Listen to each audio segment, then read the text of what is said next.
മുൻ ജില്ലാ panchayat president P ദിവ്യയുടെ ബിനാമി ഇടപാടുകളിലും അഴിമതിയിലും വിജിലൻസ് അന്വേഷണം വേണ്ടെന്ന സർക്കാർ തീരുമാനം CPM ഉന്നത നേതാക്കളെ സംരക്ഷിക്കാനാണെന്ന് KSU സംസ്ഥാന വൈസ് പ്രസിഡന്റ് മുഹമ്മദ് ഷമ്മാസ്.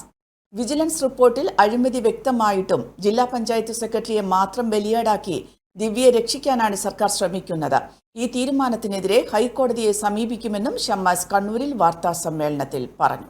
ഇവിടെ പറയുന്നു, ഈ പറഞ്ഞ ജില്ലാ panchayat സെക്രട്ടറിക്കെതിരെ conduct a detailed examination into the matter and to recommend for a vigilance inquiry എന്ന് ഇതേ ഉത്തരവിൽ തന്നെ പറയുന്നു. വിജിലൻസ് ഓൾറെഡി കണ്ടെത്തി നൽകിയ റിപ്പോർട്ടിന്റെ അടിസ്ഥാനത്തിൽ പുറത്തിറക്കിയിട്ടുള്ള ഈ ഉത്തരവിൽ തന്നെ വീണ്ടും പറയുകയാണ്, സെക്രട്ടറിക്കെതിരെ വേണമെങ്കിൽ ഈ പറഞ്ഞ വിജിലൻസ് അന്വേഷണം നടത്താൻ തദ്ദേശ സ്വയംഭരണ വകുപ്പിന്റെ ഒരു നിർദ്ദേശം കൂടി കൊടുക്കുകയാണ്. എന്തിനാണ് ഇങ്ങനെ വളഞ്ഞു മൂക്ക് പിടിക്കുന്നത്? ഇതിനകത്ത് ഒരു കാര്യം ഞങ്ങളെ സംബന്ധിച്ച് വളരെ കൃത്യമായി ബോധ്യവും വ്യക്തവുമുള്ള കാര്യമാണ്. പി ദിവ്യ എന്ന് പറയുന്ന CPMന്റെ നേതാവായിരുന്ന ജില്ലാ പഞ്ചായത്ത് പ്രസിഡന്റ് ആയിരുന്ന വ്യക്തിയെ സംബന്ധിച്ചിടത്തോളം ഇക്കാര്യത്തിൽ ഒരുപാട് ദുരൂഹമായ ഇടപാടുകളുണ്ട്. നിങ്ങളൊക്കെ അറിഞ്ഞ വേറൊരു കാര്യം കൂടി ഉണ്ടാവും. ആകെ ഈ വിഷയവുമായി ബന്ധപ്പെട്ട് 2 പ്രതികരണങ്ങളാണ് പി ദിവ്യയുടെ ഭാഗത്ത് നിന്ന് വന്നത്.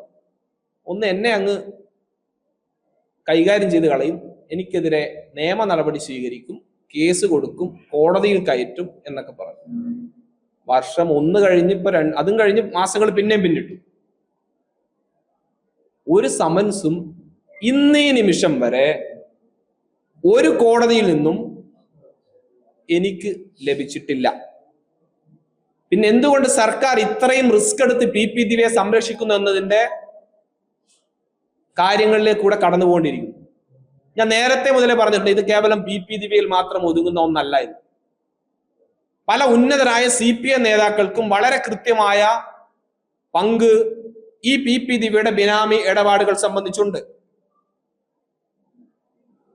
എന്തായാലും സംസ്ഥാനത്ത് പിണറായി വിജയൻ ഭരിക്കുമ്പോൾ, ഈ പറഞ്ഞ പി ദിവ്യയുടെ ഹീറോ ആയ പിണറായി വിജയൻ മുഖ്യമന്ത്രിയായിരിക്കുമ്പോൾ അത്തരമൊരു അന്വേഷണം നടത്തി അക്കാര്യങ്ങൾ വെളിച്ചത്ത് വരുമെന്നുള്ള ഒരു പ്രതീക്ഷയും എന്നെ സംബന്ധിച്ചില്ല. പാലക്കയം തട്ടിലെ ഭൂമി ഇടപാട്, ജില്ലാ ആശുപത്രിക്ക് സമീപം ജില്ലാ പഞ്ചായത്ത് കോടികൾ ചെലവിട്ട് വാങ്ങിയ ഭൂമിയിലെ ക്രമക്കേട് തുടങ്ങിയവയെക്കുറിച്ച് സർക്കാർ ഉത്തരവിൽ മൗനം പാലിക്കുന്നത് സംശയാസ്പദമാണെന്നും മുഹമ്മദ് ഷമ്മാസ് പറഞ്ഞു. Aster MIMS hospital, wheel treat you well, Chala east, Kannur.